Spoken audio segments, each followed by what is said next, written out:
మానవ జీవితమే ఒక మహాభారతం, అది మంచి చెడుల రెంటి నడుమ నిత్య ఘర్షణం. ఇంకొక చోటు మధ్యాహ్నం కూడా వదిలిపెట్టకుండా కొంచెం మధ్యాహ్నం వాడు ఎవడన్నా ఉంటే కాస్త గ్లాసుచ్చుకొని కూర్చుంటే అందులో సూర్యబింబం కనపడచ్చు. అంచేత మధ్యంలో కనపడిన సూర్యుడు మధ్యసూర్యుడు, రక్తంలో కనపడిన సూర్యుడు రక్తసూర్యుడు, గంగలో కనపడిన సూర్యుడు గంగాసూర్యుడు, మురికి నీళ్ళలో కనపడిన సూర్యుడు పలవల సూర్యుడు కాడు కదా, ప్రత్యక్ష సూర్యుడు ఒక్కడే కదా. అలాగే పరమాత్మ ఎన్ని రూపాలలో ఉండి వాటిని ప్రకాశింపజేస్తూ ఉన్నా ఆ రూపాలు, ఆ మనస్సులు, ఆ ఇంద్రియాలు, ఆ ప్రాణములు అవి ఆడుకునేటువంటి ఆటతో పరమాత్మకి ఏమీ సంబంధం లేదనే తత్వాన్ని మనం ఇక్కడ గ్రహించాలి. అందుకోసం తిక్కన గారి పద్యం రాశారు ఇక్కడ. లేకపోతే మామూలు విమర్శ ధోరణితో ఆలోచిస్తే చచ్చిపోతుంటే వీరులందరూ నెత్తుట్లో సూర్యబింబం ప్రకాశించిందంటారు, ఇదేం కవులండి అంటారు. వెంటనే అర్థం కాక లౌకికం తప్ప మరేమీ అర్థం కాని మనుషులకు అలాగే ఉంటుంది. కాస్త కందా బచ్చల కూరలో కందకి బచ్చలు ఎందుకు తోడుగా చేశారని కాస్త ఆలోచిస్తే అర్థమవుతాయి విషయాలు. వేసింది తినేయడం కాదు ఎంతసేపు, అదే ఎందుకు కలిసింది, ఇంకోటి ఎందుకు కలవాలా. ఆవకాయలోకి వెన్న ఎందుకు నంచుకోవాలండి, ఆవకాయ బాగా కారం, వెన్నేమో మరి దాంట్లోకి అది నంచుకోవడం ఏం సంబంధం, అది అంతే. అది ఇంకే కాదు, మీకు విచిత్రం, వెన్నలోకి ఆవకాయ నంచుకునే వాళ్ళు ఉన్నారు.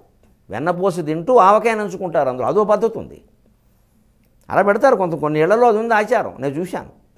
మరి అది బాగానే ఉంది వారికి, అది దాని లోకో భిన్న రుచిరిహి లోక, భిన్న రుచిరిహి లోక, రఘువంశంలో చెప్పిన మాటే, భిన్న రుచిరిహి లోక.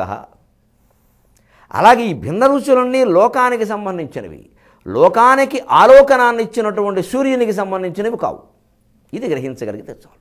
ఇప్పుడు మళ్ళీ యుద్ధంలో వద్ద తరిమి సుశర్మదాకిన, ఒక్కసారి తరుముకుంటూ వచ్చి అర్జునుడు భయంకరంగా సంశప్తకులతో వాళ్ళతో యుద్ధం చేస్తూ ఉంటే సుశర్మ వచ్చి తగులుకున్నాడు. త్రిగర్త దేశాధిపతి, మన దృష్టిలో మామూలు అల్పుడైన వీరుడు కింద లెక్క, కానీ ఏం చేస్తాడో యుద్ధం చూడండి. తరిమి సుశర్మదాకిన తదంగములన్, తరిమి సుశర్మదాకిన అతండు తదంగములన్ దశస్త్రముల్వరపి మురాసురంతకుని బాహువునన్ పటు మార్గణత్రయంబరి మురినేసి, మురాసురంతకుని బాహువునన్ పటు మార్గణత్రయంబరి మురిజన్పి బల్వెడదయమ్మున ఉజ్వల కేతుదండము ఏత్తర చెలియింపనేసిన, బల్వెడదయమ్మున ఉజ్వల కేతుదండము ఏత్తర చెలియింపనేసిన, ఉదీర్ణత తత్కపియార్చను, ఉదీర్ణత తత్కపియార్చను ఆర్చినన్ మనోజవం మారుతతుల్యవేగం జితేంద్రియం బుద్ధిమతాం వరిష్టం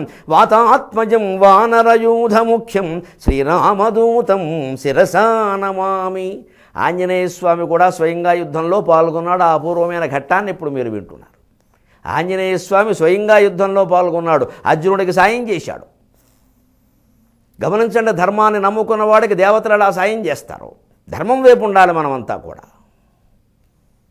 తరిమి సుశర్మదాకిన, తరుముకుంటూ వచ్చి త్రికర్త సైన్యంతో కొన్ని వేల మంది సంశప్తులతో సుశర్మ తగులుకున్నాడు. అతండు తదంగములన్ దశాస్త్రముల్ వరపి, మామూలు వాడు కాదు సుశర్మ. అర్జునుని మీద తీవ్రమైన బాణాలు 10 వేశాడు, అంతటితో వదల్లా. మురాసురంతకొని బాహువునన్ పటు మార్గణత్రయం బరిమురిజున్పి, శ్రీకృష్ణుడు మురాసురుని చంపినటువంటి మురారి, శ్రీకృష్ణుడు పరమాత్మ, అఖిలాండ కోటి బ్రహ్మాండ నాయకుడు, జగన్నాథుడు, ఆయన భుజానికి తగిలేటట్టుగా ఈ భుజం బద్దలయ్యేలా 3 బాణాలు వేసేట్టు సుశర్మ, వీడు దుంపదగ. అరిమురి జొన్పి, అంతటితో ఆగలేదుట. అర్జునుడిని గాయపరచగలిగా 10 బాణాలతో, శ్రీకృష్ణుడిని గాయపరచగలిగా. ఏమిటో అంటున్నారు వీళ్ళందరూ, కర్ణుడు జయించలేనటువంటి అర్జునుడిని శ్రీకృష్ణుడిని నేను జయిస్తున్నా అనే ఉత్సాహం వచ్చేసరికి వాడి శౌర్యం కూడా పెరిగింది. లోపల తేజస్సు అందరికీ ఒకటే. మనం నీరసపడినప్పుడు తగ్గిపోతుంది, మనం కాస్త ఉత్సాహం తెచ్చుకుంటే పెరుగుతుంది. దైవానుగ్రహం అంటే మన ఉత్సాహం, సాహసం, ధైర్యం, శక్తికి, బుద్ధికి పరాక్రమ. గుర్తుపెట్టుకోండి, కాళ్ళు చాపు కూర్చోవడం దైవానుగ్రహం కాదు. అలాంటి వాళ్ళని ఎవరిని దేవుడు చరిత్రలో అనుగ్రహించారు లేదు, కష్టపడేవాడిని అనుగ్రహించాడు. అది శక్తి రూపంలో మనలో ఉంటుంది. ఇప్పుడు సుశర్మ ఆ ఆత్మ తేజస్ శక్తిని తోడుకున్నాడు కాబట్టి అర్జునుడిని గాయపరచగలిగాడు 10 బాణాలతో. 3 బాణాలతో శ్రీకృష్ణుడు భుజాన్ని పగలగొట్టగలిగాడు. అంతటితో ఆగలేదుట. అరిమురిజొన్పి బల్ వెడదయమున, కాస్త వెడల్పుగా విశాలంగా ఉండే బాణం కూడా తీసేట. ఎవరి కోసమో, ఇంతవరకు ఎవరు ఆయన్ని కొట్టలేదు. దేని కొట్టాడండి? ఉజ్వల కేతుదండము. ఏత్తర చెలియింపనేసిన కపిధ్వజం కపిధ్వజం జెండాపై కపిరాజు అని శార్దూల పద్యాలు పాడారు కదా, నిజంగా ఆంజనేయ స్వామి ఉన్నాడో లేదో నేను తేల్చుకుంటా అని భయంకరమైనటువంటి వెడల్పైనటువంటి విస్తృతమైనటువంటి ఛాయలు శక్తులు కలిగిన బాణం ఒకటి ఆ కపిధ్వజం మీద వేసేసరికి ఉజ్వల కేతుదండము ఏత్తర అంటే అతిశయించిన పరాక్రమంతో ఏత్తర చెలియింపనేసిన. ఇంతవరకు అర్జునుడు జెండాన్ని పడగొట్టిన వీరుడే లేడు. కానీ దాన్ని కాస్త గడలాడే విధంగా కదిలిపోయే విధంగా సుశర్మ బాణం వేసేసరికి ఉదీర్ణత తత్కపి ఆర్చనన్. ఒక్కసారి అందులో ఉండేటువంటి ఆంజనేయ స్వామి బయటకొచ్చి యా అని ఆర్చాట. అది ఆంజనేయ స్వామి స్వయంగా యుద్ధంలో పాల్గొన్నాడండి. ఆశ్చర్యకరంగా ఉంటాయండి సన్నివేశాలు. చిన్న సన్నివేశమైనా ఎంత గొప్పది, దేవుడు స్వయంగా యుద్ధంలో పాల్గొనడం అర్జునుడు తరఫుని. ఇదివరకే మనం ఒకటి చెప్పుకున్నాం ద్రోణపర్వం చివరిలో, 14వ రోజున యుద్ధం చేసిన వాడు రుద్రుడు తప్ప అర్జునుడు కాదని. ఆ దెబ్బకి చూడండి, ఇక్కడ సుశర్మ బాణం వేశాడనగానే మనం మామూలుగా ఏమనుకుంటామంటే ఆంజనేయ స్వామిని కూడా దెబ్బ కొట్టగలడు. దెబ్బ కొట్టలేదు, ఆయన అరిచింది బాధ తట్టుకోలేక కాదు. రాక్షసుల బాణాలు, లంకా కుంభకర్ణుడు బాణాల ముందు ఇవంతా సుశర్మ ఎవడండి? బహోదరుడు, లంబోదరుడు, జంబోదరుడు అవన్నీ తట్టుకున్నాడు ఆయన. అది వేరు. పాములు తినే స్వాములారి గడ్డి పచ్చగడ్డి పలహారం అని అది పెద్ద విషయం కాదు. ఇది దండాపోపన్యాయం అంటారు. రోకలతోటి పప్పు దంచుతూ ఉంటారు.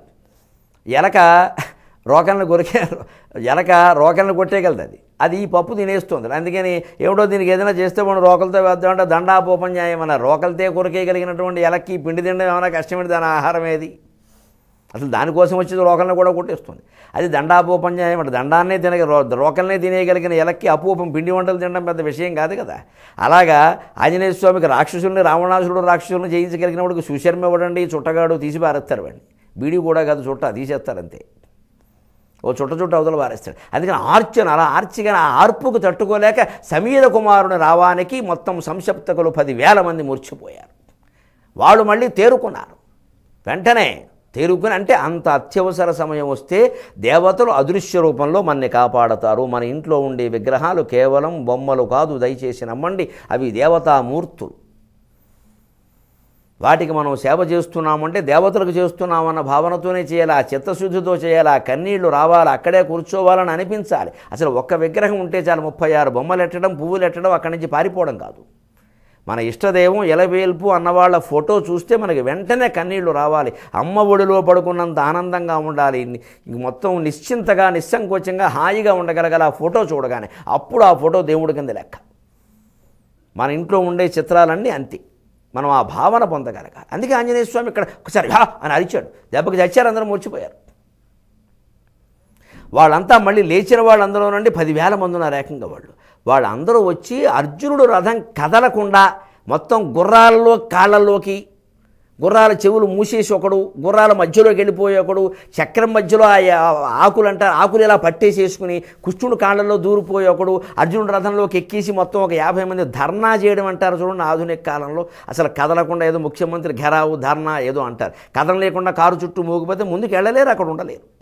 అలాగ మొత్తం అర్జునుడు రథాన్ని రథచక్రాలు ఇలా పట్టేసుకుని, గుర్రాలు పట్టేసుకుని, పగ్గాలు పట్టేసుకుని, కృష్ణుడు మెడల మీద ఎక్కేసి, అర్జునుడు మెడల మీద ఎక్కేసి మొత్తం చుట్టూ మూగేసి 10,000 మంది ఉన్నారేమో, మొత్తం ఆపేసి ధర్నా చేసి ఆపేసేట మొత్తం రథాన్ని కదలలేకుండా.